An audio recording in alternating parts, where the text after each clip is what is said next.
I want to engage in a thought experiment. It's going to be about violence, so if you're not down with that, move on. But if you're okay with it, hi, I'm Jordan the Nerd of Gold, and let's imagine that we're making a movie scene, and this is a scene where we're depicting some realistic violence. There is a man that has been knocked to his knees. Maybe he's been in a little bit of a fight, and he's kind of beaten up visually. Maybe he's just been knocked to his knees.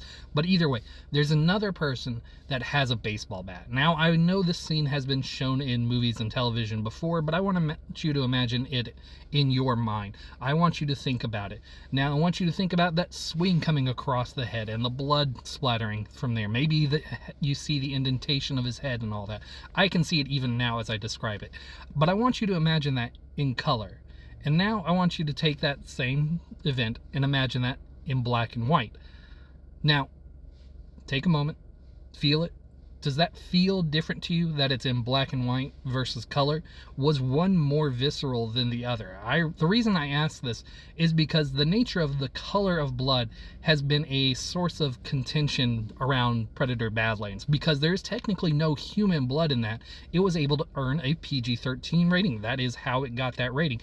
But I also see a number of people complaining about the fact that because it was white goo and green blood, it didn't really do anything for them in the same way that the Predator films previous to this had real human blood, or at least fake looking human blood in there. So I want to know, based on that thought experiment, did you feel a visceral difference based on the color of the blood when you were imagining, when you were experiencing it emotionally? Was one greater than the other? Because in my opinion, when it comes to Predator Badlands violence, I feel like that has been the most violent of any of the Predator films. I would say possibly even more violent than the other films.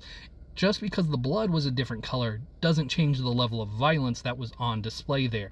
If those had been humans, that would have been the bloodiest Predator film to date, easily. But the fact that it had synthetic androids made sense for the film, and it makes sense why it got the PG-13 rating. So I really do want to know, did you experience the bat scene differently because it was in color versus it was in black and white in your head? I really do want to know the answer to that, and I want to know how you feel about the nature of the color of blood in film.